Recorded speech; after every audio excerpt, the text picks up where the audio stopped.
Senate approves funding bill hours before shutdown deadline, sending to Trump for signature. Washington, AP. The Senate passed a Republican-led spending bill Friday hours before a government shutdown, overcoming sharp Democratic opposition to the measure and sending it to President Donald Trump to be signed into law. The essentially party line vote, 54-46, didn't give the full picture of gnawing Democratic angst over how to confront the Trump administration as its Department of Government Efficiency fires federal workers and dismantles operations. Democrats argued over whether to fight, even risking a shutdown, and fumed that Republicans drafted a measure that included little of their input, shortchanging health care, housing, and other priorities. But in the end, enough of the Democratic senators decided a government shutdown would be even worse, and backed Senate Democratic leader Chuck Schumer's strategy to allow the bill to come forward. A shutdown will allow DOJ to shift into overdrive, Schumer said. Donald Trump and Elon Musk would be free to destroy vital government services at a much faster rate. Democrats were confronted with two painful options: allowing passage of a bill they believe gives President Donald Trump vast discretion on spending decisions, or voting no and letting funding lapse. All told, 10 Democrats voted to break the party's filibuster to advance the bill to a final vote. On final passage, 2 Democrats supported the bill, and 1 Republican, Senator Rand Paul of Kentucky, opposed it. It funds the government for another 6 months. Schumer gave members of his caucus days to vent their frustration about the options before them, but abruptly switched course and made clear on the eve of voting that he would not allow a government shutdown. His move outraged many in the party who want to fight the Trump agenda, but gave senators room to side with Republicans and allow the continuing resolution, often described as a CR, to advance. Democrats from all corners looked to pressure senators to kill the bill. House members wrote letters, posted on social media, and held press conferences in the hours before the vote. The American people sent Democrats to Congress to fight against Republican dysfunction and chaos, said a letter from 66 House Democrats to Schumer. House Democratic leader Hakeem Jeffries and his team dashed back to the Capitol, urging senators to block the bill and negotiate a true compromise with Republicans. Speaker Emerita Nancy Pelosi called the bill unacceptable. Some Democrats also argued that Republicans would take the blame for a shutdown, given they controlled all the levers of power in Congress and the White House. If you refuse to put forward an offer that includes any Democratic input and you don't get Democratic votes, that's on Republicans, said Senator Patty Murray, the top Democrat on the Senate Appropriations Committee.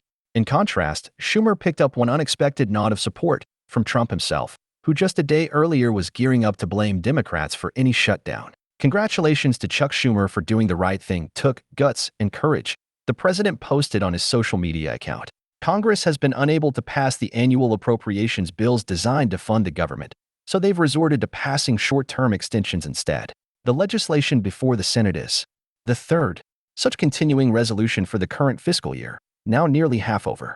The legislation would fund the federal government through the end of September. It would trim non-defense spending by about $13 billion from the previous year and increase defense spending by about $6 billion, which are marginal changes when talking about a top-line spending level of nearly $1.7 trillion. The Republican-led House passed the spending bill Tuesday and then adjourned. The move left senators with a decision to either take it or leave it. And while Democrats pushed for a vote on a 4th short-term extension, GOP leadership made clear that option was a non-starter. Senate Majority Leader John Thune, Republican South Dakota, and others made the case that any blame for a shutdown would fall squarely on Democrats. And House Speaker Mike Johnson, Republican Louisiana, said Republicans stood together to get the job done. Meanwhile, some House Democrats lashed out at their colleagues across the Capitol after the vote. The constituents I represent need Democrats to stand up to this rogue administration, said Representative Stephen Horsford, Democrat Nevada. What they got from Senate Democrats today was capitulation instead. But Schumer said Trump would seize more power during a shutdown because it would give the administration the ability to deem whole agencies, programs, and personnel non-essential, furloughing staff, with no promise they would ever be rehired. Democrats were critical of the funding levels in the bill, but they are more worried about the discretion the bill gives the Trump administration on spending decisions. Many Democrats are referring to the measure as a blank check for Trump. Spending bills typically come with specific funding directives for key programs, but hundreds of those directives fall away under the continuing resolution passed by the House. So the administration will have more leeway to decide where the money goes. For example, a Democratic memo said the bill would allow the administration to steer money away from combating fentanyl and instead use it on mass deportation initiatives. Several amendments to the bill failed, but one to eliminate funding for DOJ drew support from a Republican, Senator Lisa Murkowski of Alaska. The spending bill before the Senate is separate from the GOP effort to extend tax cuts for individuals passed in Trump's first term and to partially pay for them with spending cuts elsewhere in government. That second package will be developed in the months ahead, but it was clearly part of the political calculus.